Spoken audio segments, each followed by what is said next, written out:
नमस्कार, स्वागत है आपका। मैं हूं आपके साथ सुमित गुप्ता। बुलेटिन की शुरुआत में 18 मिनट में राजस्थान। पीएम मोदी आज तमिलनाडु दौरे पर रहे। इस दौरान पीएम ने रामनाथपुरम में जनसभा को संबोधित किया। पीएम के साथ तमिलनाडु के मुख्यमंत्री के पलानीस्वामी भी मौजूद रहे।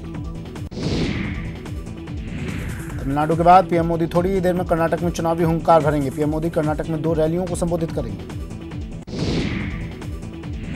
पीएम मोदी के अलावा राहुल गांधी भी आज कर्नाटक दौरे पर हैं, जहां वो अपनी पार्टी के उम्मीदवारों के समर्थन में रैलियों को संबोधित करेंगे। कांग्रेस अध्यक्ष राहुल गांधी जलियांवाला बाग गोलीकांड में शहीदों की 100वीं बरसी पर जलियांवाला बाग पहुंचकर शहीदों को श्रद्धांजलि दी। बीजेपी अध्यक्ष अमित शाह काशी विश्वनाथ मंदिर पहुंचकर बाबा विश्वनाथ का जलाभिषेक किया। इस दौरान उनके साथ सीएम योगी आदित्यनाथ भी मौजूद रहे। सीएम अशोक गहलोत आज दिल्ली दौरे पर हैं। एआईसीसी मुख्यालय में सीएम गहलोत वरिष्ठ नेताओं से मिलेंगे। इस दौरान धौलपुर सीट को लेकर चर्चा हो सकती है। वहीं शाम को सीएम गहलोत राहुल गांधी से मुलाकात करेंगे। राहुल और गहलोत की इस मुलाकात में डिप्टी सीएम सचिन पायलट, प्रदेश प्रभारी अविनाश पांडे भी मौजूद रहेंगे। देश की सबसे हॉट सीट जोधपुर में कांग्रेस प्रत्याशी वैभव गहलोत का चुनाव प्रचार अभियान जारी है। ग्रामीण दौरे के बाद वैभव गहलोत अब शहर के वार्डों में घर घर जाकर जनसंपर्क कर रहे हैं। जोधपुर से कांग्रेस प्रत्याशी वैभव गहलोत आज अपने लोकसभा क्षेत्र में जनसंपर्क कर रहे हैं। इस दौरान वो रामनवमी की शोभा यात्रा में भी शामिल हुए। जोधपुर में रामनवमी महोत्सव कार्यक्रम के आयोजन में एक ही मंच पर 2 सियासी विरोधी गजेंद्र सिंह शेखावत और वैभव गहलोत साथ साथ दिखे। नेता प्रतिपक्ष राजेंद्र राठौर ने पीसी कर सरकार पर निशाना साधा। राठौर ने कहा कि सरकार हर मोर्चे पर विफल रही है। जनता ने वोट की चोट से जवाब दी। प्रियंका गांधी आज फतेहपुर सीकरी में 87 किलोमीटर लंबा रोड शो कर रही हैं। उनके साथ फतेहपुर सीकरी से कांग्रेस प्रत्याशी अभिनेता राज बब्बर भी मैदान में हैं। जालौर से बीजेपी प्रत्याशी सांसद देवजी पटेल को आहोर एसडीएम ने नोटिस थमाया। देवजी पटेल पर बिना परमिशन पार्टी ऑफिस खोलने का आरोप लगा है। कांग्रेस नेता घनश्याम तिवारी ने आज जोधपुर में पीसी कर प्रदेश सरकार की योजनाएं बताई। साथ ही उन्होंने बीजेपी पर जमकर निशाना साधा। जयपुर ग्रामीण से कांग्रेस प्रत्याशी डॉक्टर कृष्णा पूनिया ने आज आमेर विधानसभा क्षेत्र में जनसंपर्क कर लोगों को कांग्रेस के पक्ष में मतदान करने के लिए कहा। भाजपा प्रदेश प्रभारी प्रकाश जावड़ेकर जयपुर दौरे पर हैं। जावड़ेकर आज किशनगढ़ अजमेर में पार्टी की शक्ति केंद्र प्रभारियों की कार्यशाला में शामिल हो रहे हैं। भाजपा प्रदेशाध्यक्ष मदन लाल सैनी आज जोधपुर बाड़मेर दौरे पर है, जहां वो SC/ST मोर्चा की बैठक लेंगे। दौसा से बीजेपी उम्मीदवार कौन होगा, इसे लेकर अभी भी सस्पेंस बरकरार है। बीजेपी का दावा है कि उम्मीदवार तय हो गया है, बस ऐलान होना बाकी है। तमिलनाडु के दक्षिण में थेनी कस्बे में आयोजित एक रैली में कांग्रेस अध्यक्ष राहुल गांधी ने पीएम मोदी पर फिर हमला बोला और कहा कि नफरत के रास्ते नरेंद्र मोदी से लड़ने नहीं जा रहे, बल्कि भारतीयों के बीच प्यार और स्नेह बढ़ाकर मोदी की नफरत से लड़ने जा रहे हैं। देश में मिशन 25 के लिए कांग्रेस ने हर लोकसभा सीट पर अलग रणनीति बनाई है। 25 लोकसभा के लिए चुनाव प्रभारी बनाए गए। साथ ही मंत्रियों और सीनियर लीडर्स को अहम जिम्मेदारी सौंपी गई। महिला और बाल विकास मंत्री ममता भूपेश ने दौसा में बीजेपी पर करारा हमला बोला है। ममता भूपेश ने कहा कि कांग्रेस के सामने बीजेपी बौखलाई हुई है, तभी वो अपना उम्मीदवार खड़ा नहीं कर पा रही। गहलोत सरकार ने आईएएस अफसरों की विदेश यात्राओं पर सख्त रुख अपना लिया है। राज्य सरकार ने 1.5 महीने के अंदर 5 आईएएस अफसरों की विदेश यात्रा पर ब्रेक लगा दिया।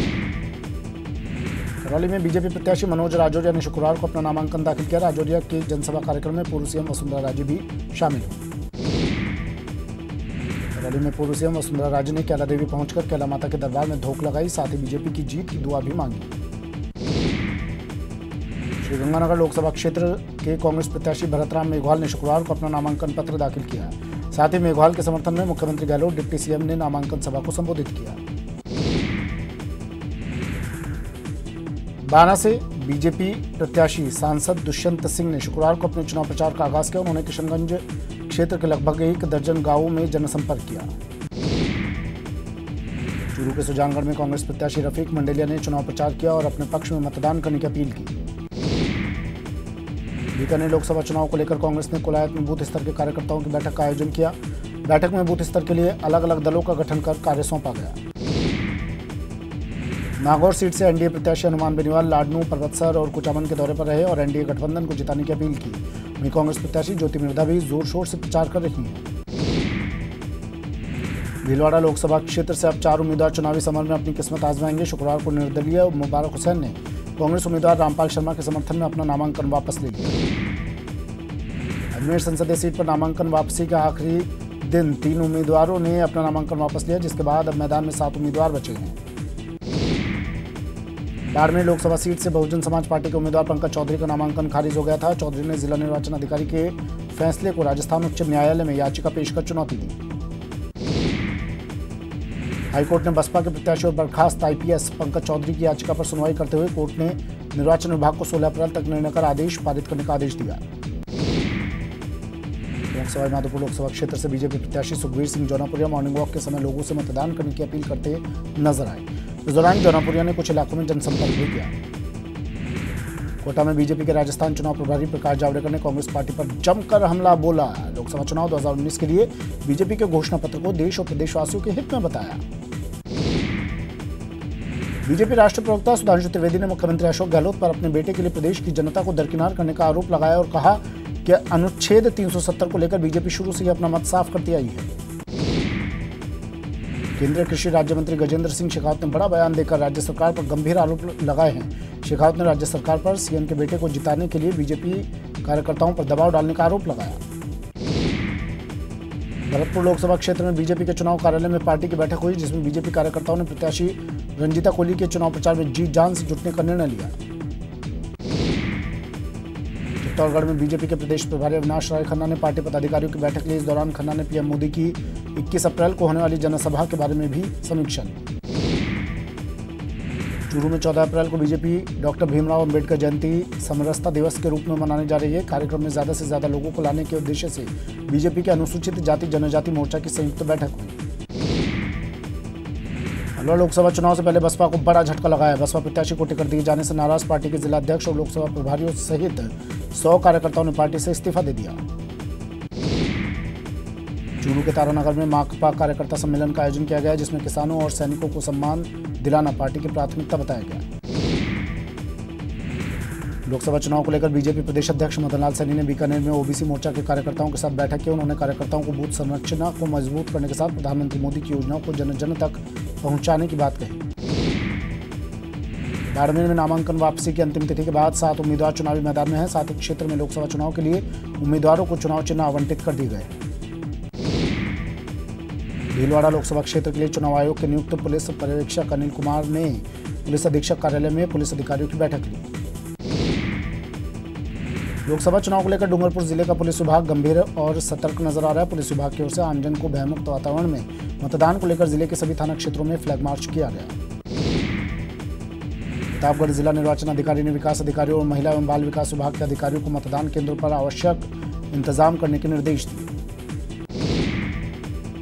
दौसा में लोकसभा चुनाव को देखते हुए पुलिस अधीक्षक प्रहलाद सिंह ने क्राइम मीटिंग ली। इस दौरान एसपी ने अवैध शराब और अवैध हथियारों की धरपकड़ के लिए भी प्रभावी कार्रवाई करने के निर्देश दिए। कोटा में लोकसभा चुनाव तैयारियों को लेकर संभागीय आयुक्त और कोटा रेंज आईजी ने संयुक्त समीक्षा बैठक ली। लोकसभा चुनाव को लेकर केंद्रीय व्यय पर्यवेक्षक मीनाक्षी वर्मा ने रतनगढ़ का दौरा किया। उन्होंने पंचायत समिति सभागार में अधिकारियों के साथ बैठक की और जरूरी निर्देश दिए।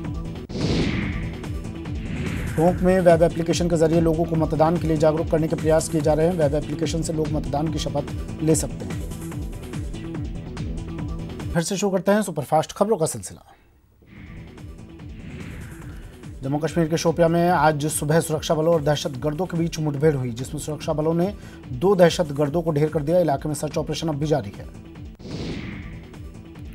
उदयपुर में आबकारी विभाग की टीम ने एक रेस्टोरेंट पर छापा मारा। इस बीच एक अधिकारी ने रेस्टोरेंट संचालक को थप्पड़ जड़ दिया, जिसकी तस्वीरें वहां लगे सीसीटीवी कैमरे में कैद हो गई।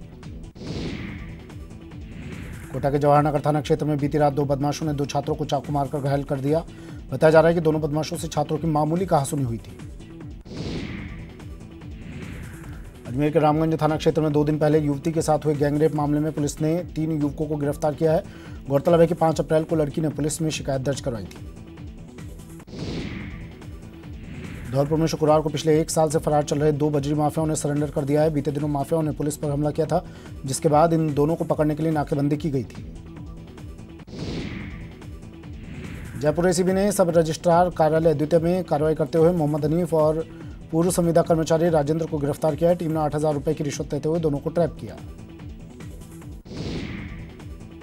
उदयपुर में चोरों ने एक दुकान को निशाना बनाया। चोरों ने दुकान के पीछे से दीवार को तोड़ा और उसके बाद उसमें घुसकर दुकान में पड़े सामान पर हाथ साफ कर दिया।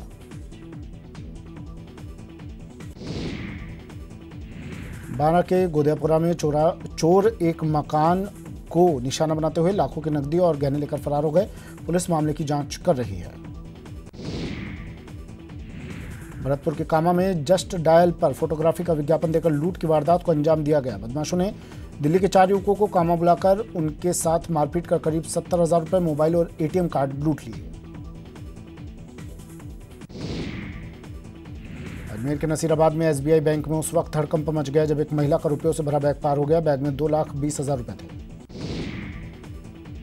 कोटा में एक पूर्व आरएएस अधिकारी के साथ घर में घुसकर मारपीट का मामला सामने आया। मारपीट में पति पत्नी दोनों को चोटें आई हैं। कोटा पुलिस महकमे के 2 दिन में 2 पुलिस कांस्टेबल की मौत से हड़कंप मच गया। एक युवा कांस्टेबल मुकेश ने एमबीएस अस्पताल में इलाज के दौरान दम तोड़ दिया। डूंगरपुर के बड़ौदा में एक युवक की कुएं में डूबने से मौत हो गई। सूचना पर पहुंची पुलिस ने शव को कुएं से निकलवाकर आसपुर की मोर्चरी में रखवाया।